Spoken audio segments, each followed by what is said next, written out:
परिचय।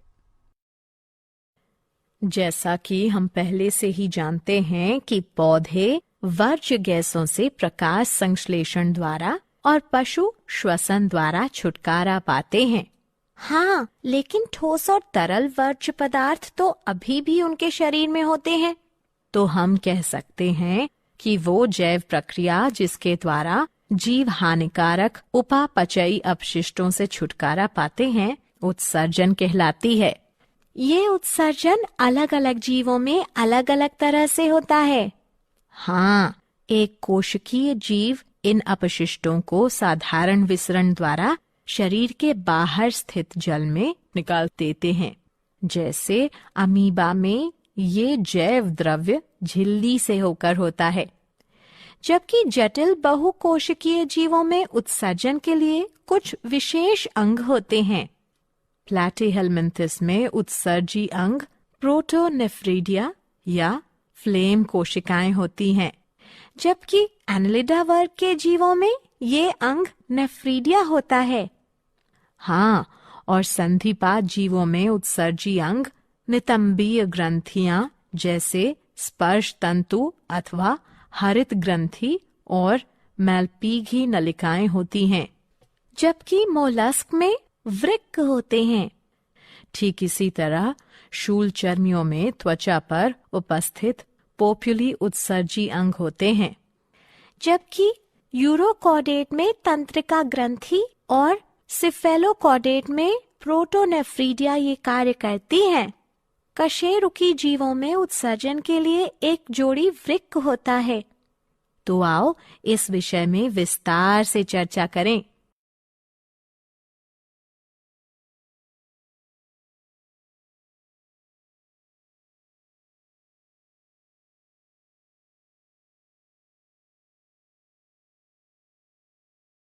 उद्देश्य।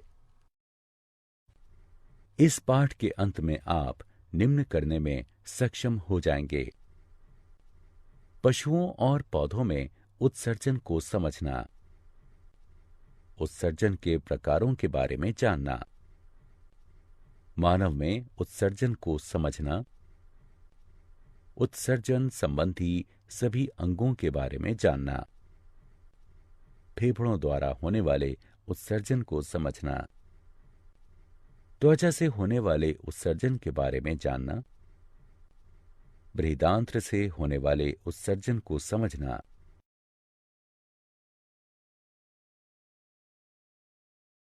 मूत्र प्रणाली की संरचना और कार्य प्रणाली को समझना, वृक्कों की संरचना और कार्य प्रणाली को समझना, मूत्रवाहिनी की संरचना और कार्य प्रणाली के बारे में जानना, मूत्राशय की संरचना और कार्य प्रणाली के बारे में जानना, वृक्काणुओं की संरचना और कार्य प्रणाली को समझना, कृत्रिम वृक्क और अपोहन का अध्ययन करना।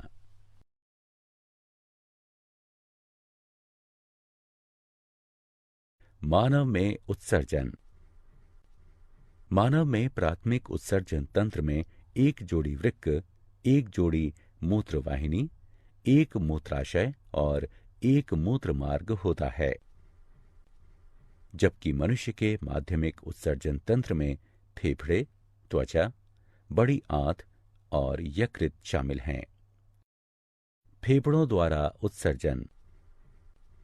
फेफड़े श्वसन के समय उत्पन्न हुई कार्बन डाइऑक्साइड और जल वाष्प का उत्सर्जन करते हैं।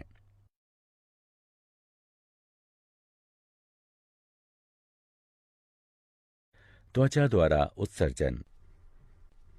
त्वचा में स्थित स्वेद ग्रंथि की सहायता से त्वचा यूरिया, लवण तथा जल को उत्सर्जित करती है। स्वेद यानी पसीना त्वचा में छोटे छोटे छिद्रों से बाहर निकलता है।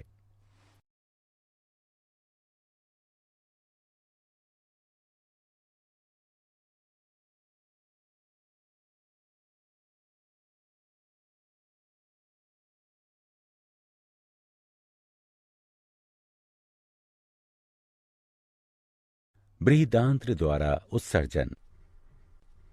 बृहदांत्र गुदा की सहायता से ना पचने योग्य भोजन को मल के रूप में बाहर निकाल देती है। यह अपशिष्ट पदार्थों का भंडारण क्षेत्र है, जहां ये बाहर निकाले जाने की प्रतीक्षा करते हैं।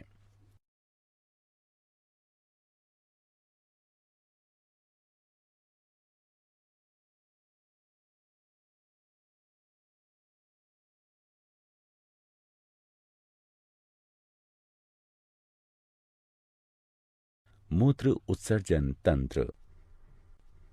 वे अंग जो मूत्र को बनाते हैं, उनका भंडारण करते हैं और उत्सर्जित करते हैं। सम्मिलित रूप से मूत्र उत्सर्जन तंत्र बनाते हैं। इसमें एक जोड़ी वृक्क, एक जोड़ी मूत्रवाहिनी, एक मूत्राशय और एक मूत्र मार्ग होता है। वृक्क में उत्पन्न मूत्र मूत्र वाहिनियों से गुजरकर मूत्राशय में पहुंचता है। यहाँ यह तब तक एकत्र होता है जब तक कि यह मूत्र मार्ग के जरिए बाहर ना निकल जाए। वृक्क। उदर में मेरुदंड के दोनों ओर एक एक वृक्क होता है। वे बड़े, लाल, भूरे और सेम की आकृति के होते हैं। दाईं ओर के वृक्क की स्थिति थोड़ी सी नीचे की ओर होती है। वृक्क की अवतलता को नाभिका कहते हैं, जो हमेशा भीतर की ओर होती है। प्रत्येक वृक्क लगभग 10 लाख निस्यंदन एकक या वृक्काणुओं से बना होता है। एक व्यक्ति को स्वस्थ रखने में वृक्क का ठीक ढंग से काम करना बेहद आवश्यक होता है।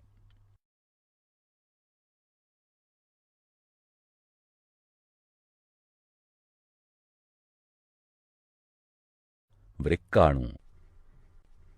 वृक्क के बाहरी भाग में वृक्काणु संवलित होकर वृक्कीय छाल बनाते हैं और मध्य भाग में सीधा जाते हुए वृक्कीय मज्जा का निर्माण करते हैं।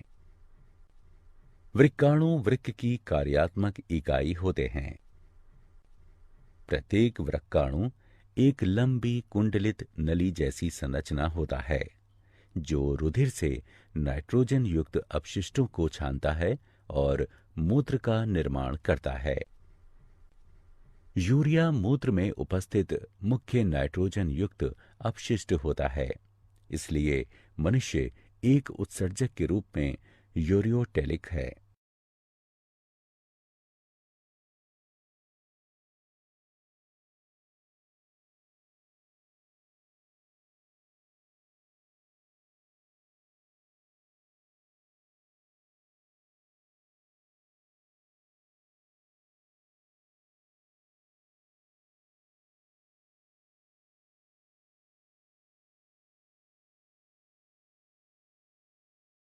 मूत्र वाहिनियां।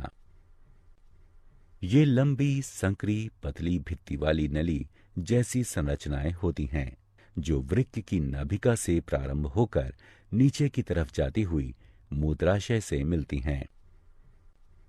मूत्र वाहिनियां मूत्र को वृक्क से मूत्राशय तक क्रमाकुंचन द्वारा ले जाती हैं। मूत्राशय। मूत्राशय एक पतली भित्ति वाली, लचीली, नाशपाती के आकार की और प्रासार्य थैली होती है, जो उदर के निचले भाग में स्थित होती है। मूत्राशय मूत्र की अस्थायी भंडारण करने की थैली होती है। मूत्राशय कोमल मांसपेशियों से बना होता है, इसलिए यह तंत्रिका तंत्र के नियंत्रण में होता है। यही वजह है कि हम मूत्र त्याग करने की इच्छा को नियंत्रित कर सकते हैं। मूत्र मार्ग। मूत्र मार्ग एक मांसपेशीय और नलीदार संरचना है, जो मूत्राशय से शरीर के बाहर तक होता है।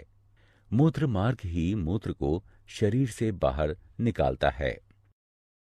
बोमन संपुट। बोमन संपुट 2 भित्ति वाला एक कप होता है, जो वृक्कीय छाल में उपस्थित होता है। यह समतल कोशिकाओं से बनी पतली और अर्धपारदर्शी उपकला का बना होता है।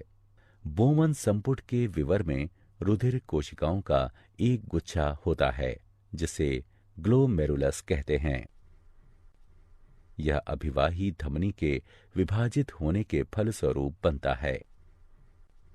बोमन संपुट और ग्लोमेरुलस को सम्मिलित रूप से मैलपीघी का अथवा वृक्कीय संपुट कहते हैं। ग्लोमेरुलस वह जगह है जहां दाब के अंतर्गत छनन होता है, जिसे अति सूक्ष्म छनन कहते हैं। इस प्रकार बना हुआ निस्यंद ग्लोमेरुलर अथवा वृक्कीय निस्यंद कहलाता है। वृक्कीय नलिकाएं।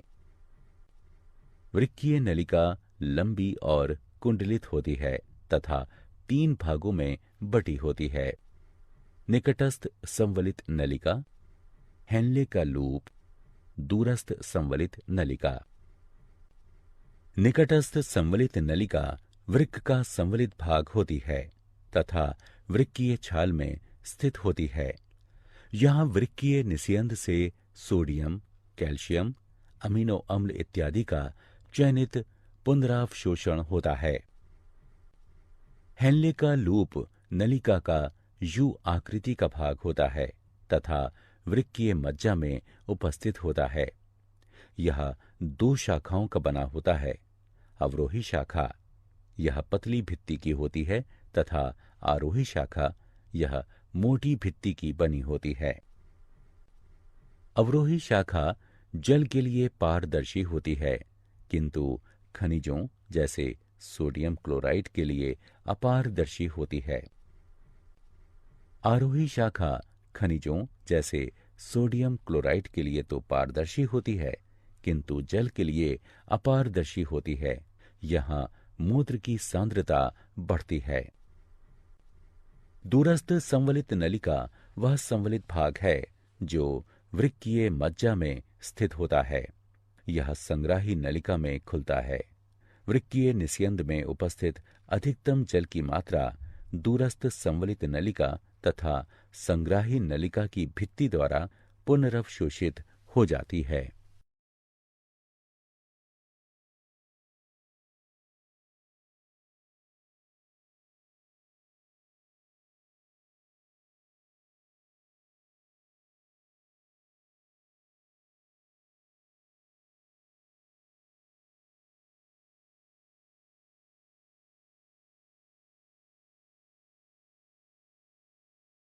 मूत्र का निर्माण।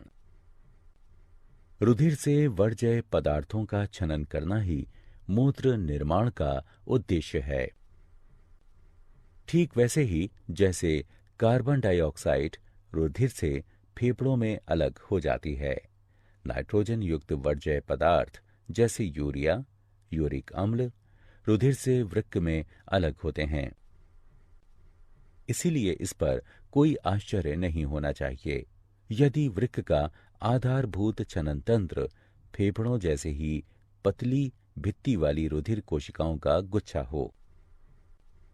वृक्क में प्रत्येक रुधिर कोशिका गुच्छ नली के कप की आकृति वाले छोर से संबद्ध होता है, जिसमें मूत्र निस्यंद एकत्रित होता है।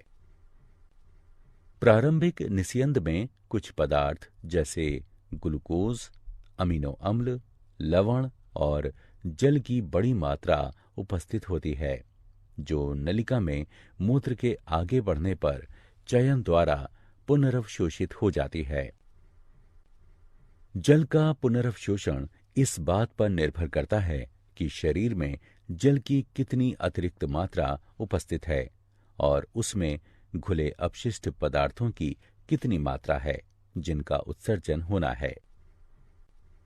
मूत्र का भंडारण मूत्राशय में तब तक होता है जब तक उसमें दबाव इतना बढ़ जाए कि मूत्र मार्ग द्वारा मूत्र त्याग करने की इच्छा होने लगे।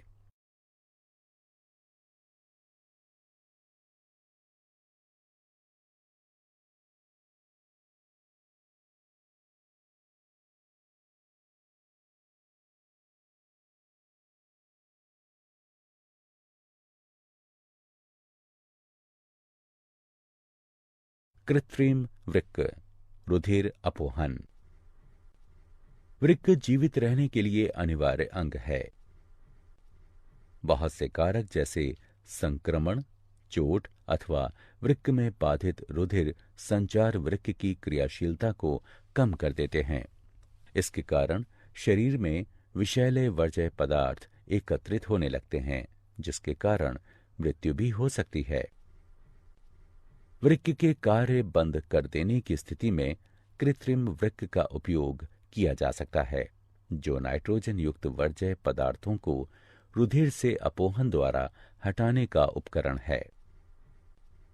कृत्रिम वृक्कों में बहुत सी नलिकाएं, जिनमें एक अर्ध पारदर्शी रेखा होती है, अपोहन विलयन से भरी टंकी में डूबी होती हैं। इस द्रव का परासरण दाब रुधिर के परासरण दाब के बराबर होता है, लेकिन इसमें नाइट्रोजन युक्त वर्ज्य पदार्थ नहीं होते हैं। रोगी का रुधिर इन्हीं नलिकाओं से होकर गुजरता है। यहां से गुजरते समय रुधिर में उपस्थित वर्ज्य पदार्थ विसरण द्वारा अपोहन विलयन में चले जाते हैं। शुद्ध रुधिर को पुनः रोगी के शरीर में भेज दिया जाता है। यह वृक्क की कार्यप्रणाली के ही समान है, लेकिन यह अलग है क्योंकि इसमें पुनर्वशोषण नहीं होता है। साधारणतया एक स्वस्थ वयस्क के वृक्क में प्रतिदिन 180 लीटर प्रारंभिक निस्यंद बनता है। हालांकि प्रतिदिन उत्सर्जित मात्रा 1 या 2 लीटर ही होती है, क्योंकि बाकी बचा निस्यंद वृक्क नलिकाओं में पुनर्वशोषित हो जाता है।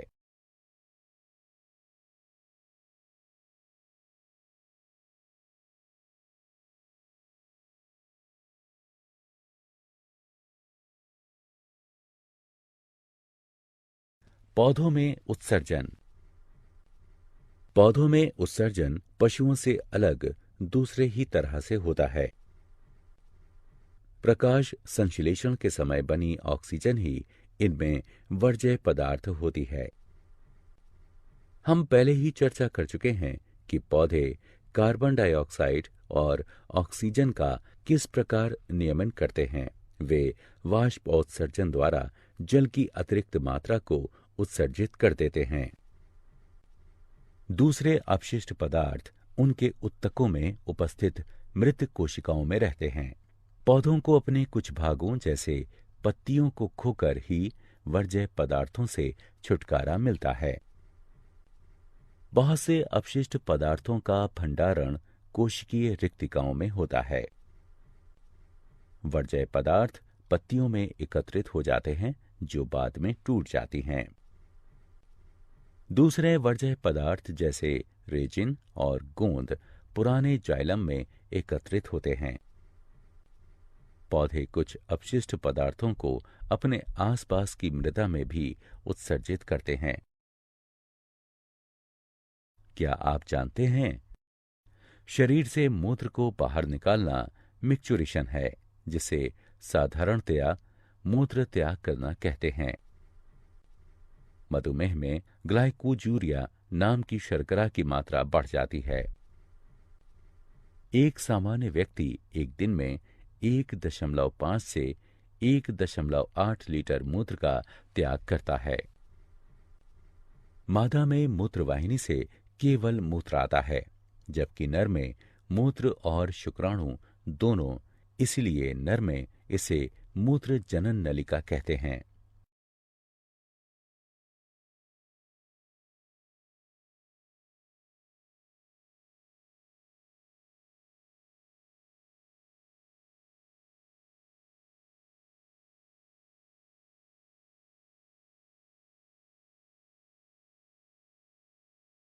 सारांश।